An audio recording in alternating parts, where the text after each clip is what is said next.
Hello. As you can see, it's winter. Yes, we start the winter now. So,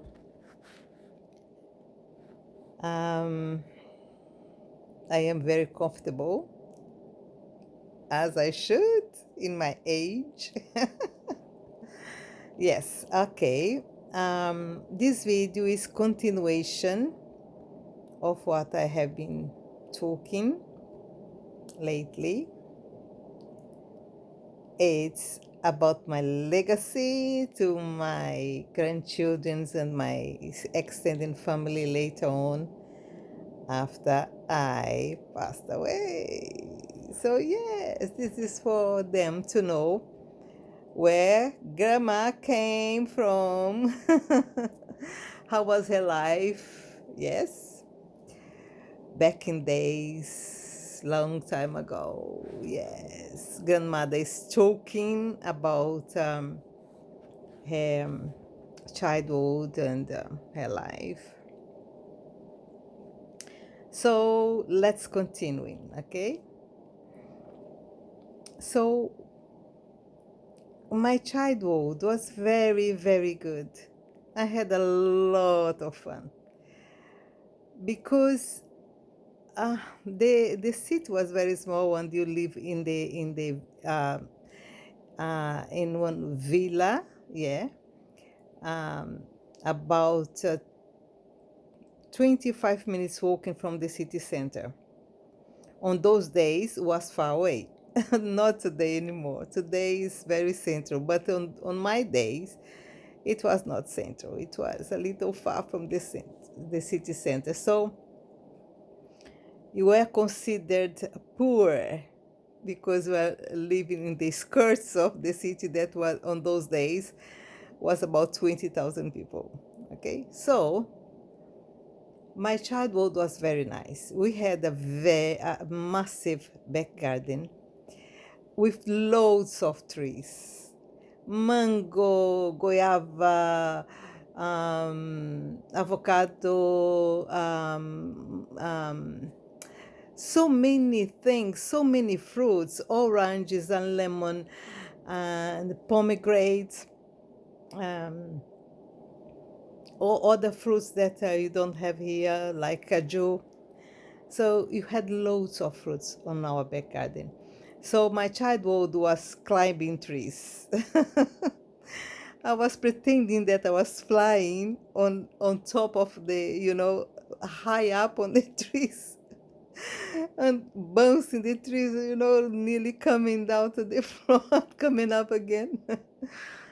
It was a lot of fun. My childhood was very, very good. And because my father, he bought that land from some friend of his. So he bought that land. It was a very big land, and he decided to share the land with his sister-in-laws, my mother's sisters. There were four sisters, so all of them construct the house on this land. So you all live together the same yard, okay? So they had my grandmother house, our house, my auntie's houses there, and yes, we live all together. Okay, all children playing the same back garden. You can imagine. On those days were about the bigger ones because I was the oldest. I was the oldest born from my grandmother. So uh, on those days we were probably about, because today you are 13, so on those days you were about 10.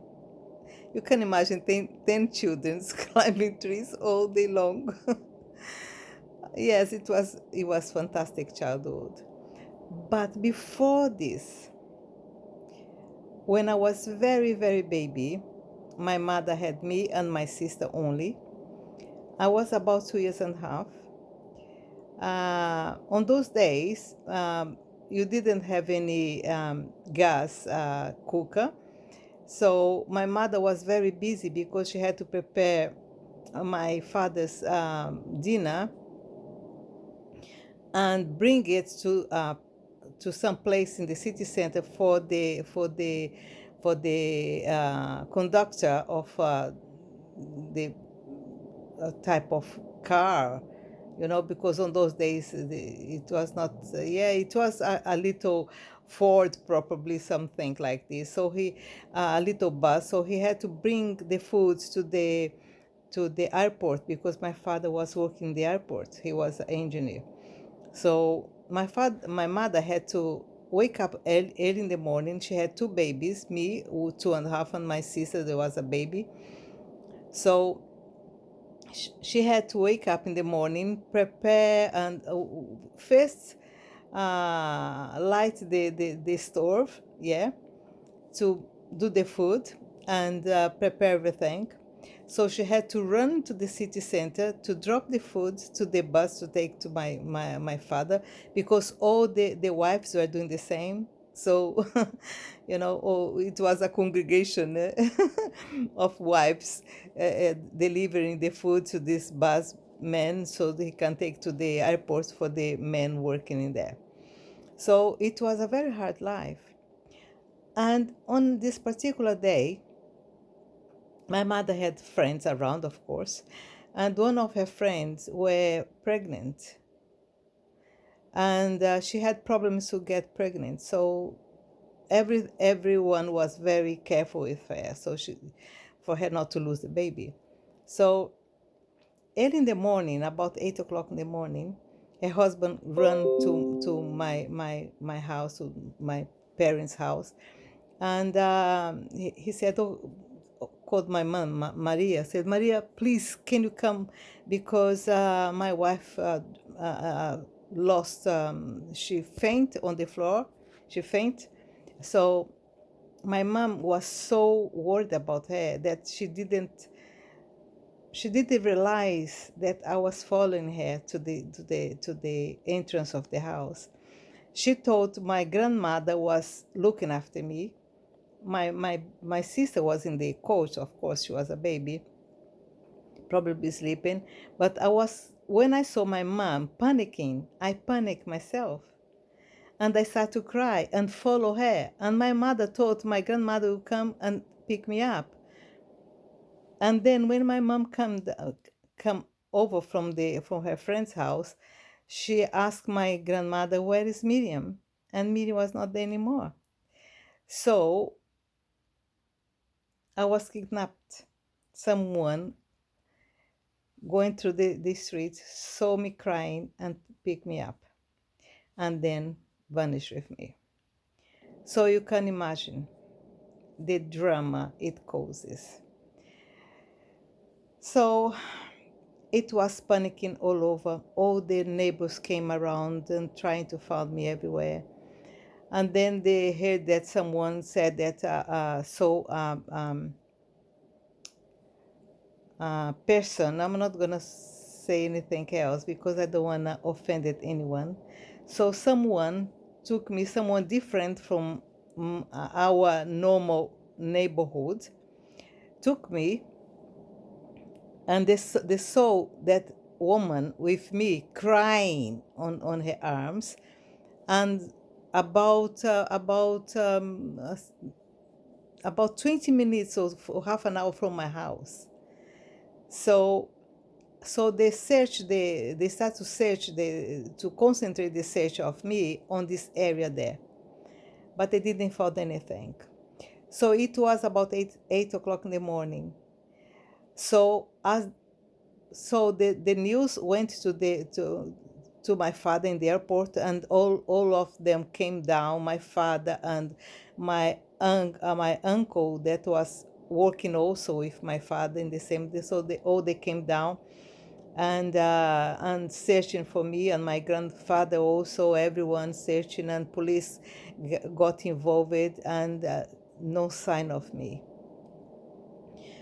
So for My mom was already passed over. She was absolutely devastated. She didn't have enough energy to go, and she was just crying and fainting, because she felt guilty about it.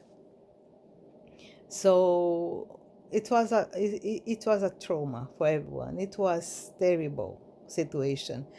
So as the day was going down, you can imagine if you have a child and your child is missing, and when the day is going down and you know that's gonna get dark and you don't know where your child is.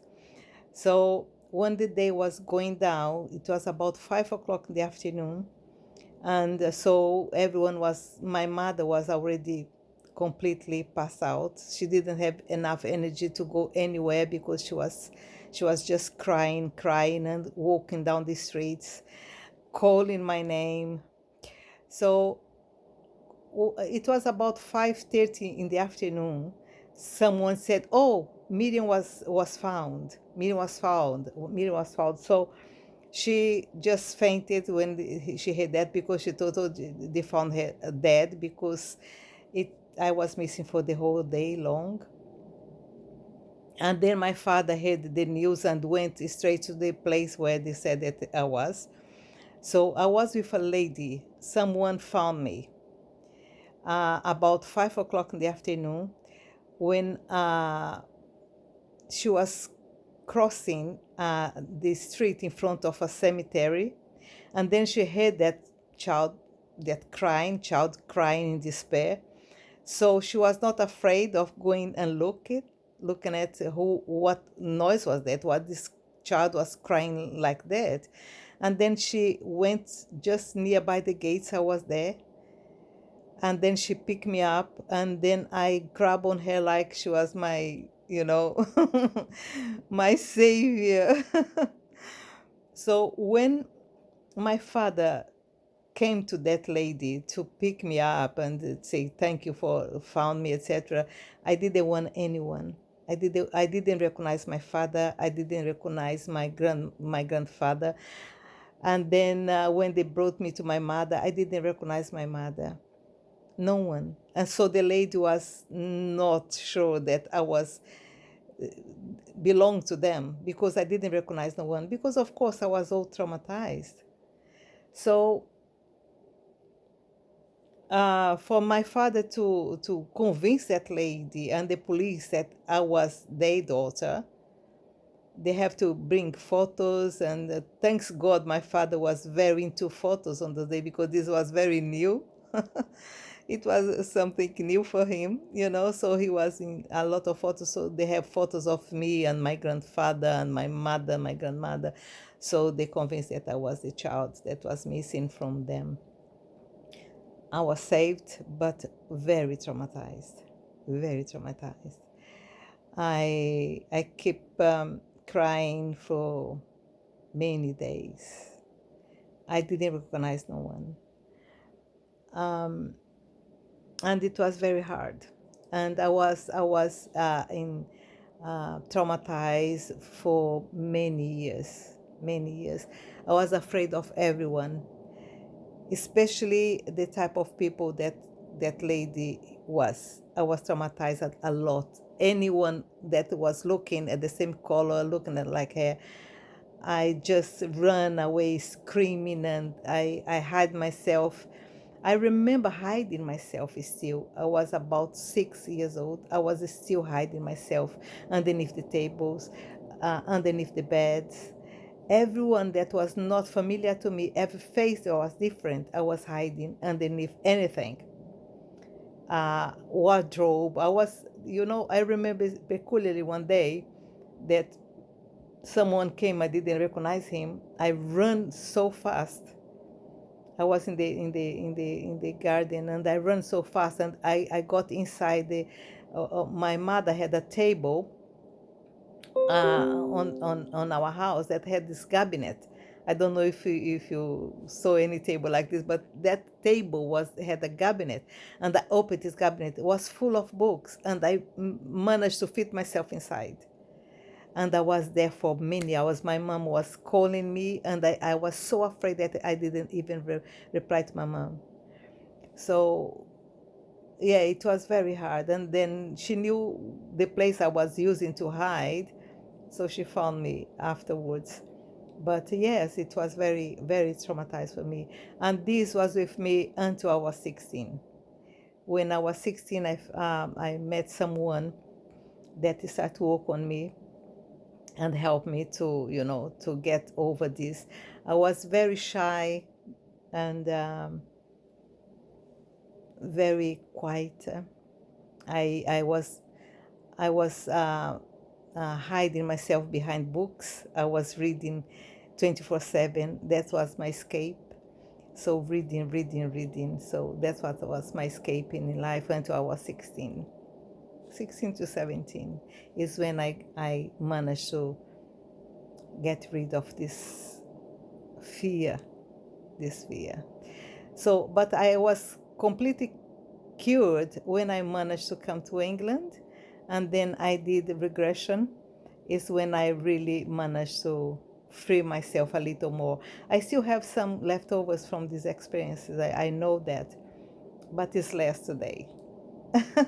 So yes, my childhood was marked by this, but even then didn't stop me to have a lot of fun with my cousins because they were family, and you grow together, you grow up together. So I knew everyone, so it was very, very good, and I was very happy.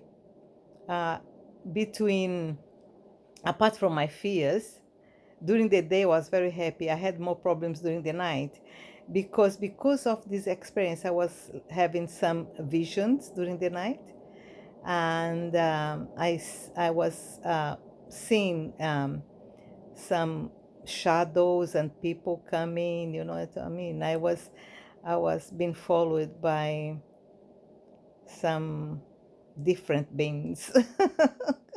That's what I can say, different beings, because they were very strange. I was very afraid during the night. I had problems sleeping after. I was hiding myself underneath the covers because I was really afraid during the night, and every single noise during the night was like a nightmare. So, but yes, I had a lot of visions, a lot of people coming to visit me during the night. But I think it was like leftovers from that experience. Okay, okay. So yes, that's one part of my life that I want to share with you guys. Okay, I will continue with more good news in the next video. Okay, so love you all, and God bless you and keep you safe always. Bye bye.